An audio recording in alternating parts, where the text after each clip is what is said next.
Sibingelele kubo bonke abalandeli bethu kwi-Asikhulisane Talk Show. Sifisa ukuveza la ukuthi siseyinhlelweni zokuthi kuhambe sibe nama-classes, right? Njengamanje kwamanye ama-experts sisa-business training, kodwa sifisa ukuthi sibe nama-classes nje ekuhambeni kwesikhathi. So we have created a WhatsApp group. Ilinki i-attach-iwe kwi-bio yami. Mungena kwi-profile yami kwi-bio, ilink ya WhatsApp group ngiyifake khona. So kumuntu ozoba interested mhlawumbe ukuthi abe ingxenye ye-Asikhulisane angayijoyina i-group, ngoba ezinye izinto zizochazwa khona, ezinye izinto zizokhulunywa khona. Even if ngisho ngathiwa mhlawumbe ufisa ukuthi ube involved nawe kuma-videos esiwenzayo, mhlawumbe ufisa ukuthi usuggest ama-topics noma ufisa ukuthi ube involved, uzokwazi ukuthi upropose khona egroupini.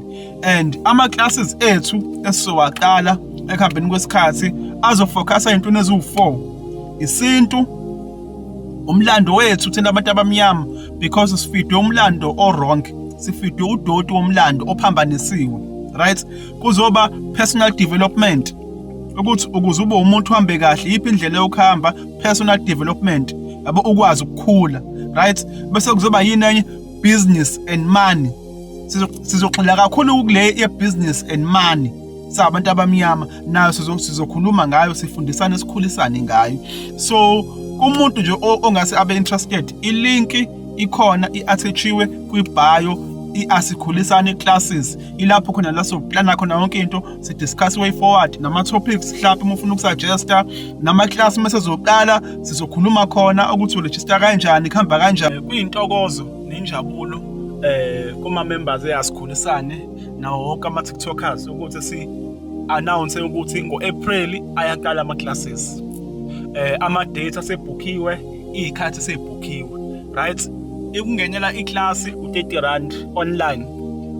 Uma ufuna ukukhokhela ama-class awu-2 kuzoba u-R25. I-topic yokuqala nje sizokhuluma ngayo ngomhla ka-9, sizobe sikhuluma ngama-digital ID. Ijulile-ke indaba soyilanda emumva, size nayo futhi siphinde singene nakwi-future, right? Sizobe sinesihambeli sethu ubaba uButhelezi, uMr Buthelezi odume ngelikamshubo ku-TikTok. Ngomhla ka-10 ngakusasa, again 7 to 9, sizobe senza part 2, sikhuluma ngawo ama-digital ID again. I-guest yethu kuzobe kuwubaba uMr Buthelezi, right? Siphinde siqhubeke ngomhla ka-24 April, sizobe sikhuluma ngomlando wokucolonizwa komuntu omnyama. Sizobe sinesihambeli sethu esidume ngelikaVuka Africa TV ku-TikTok naku-YouTube.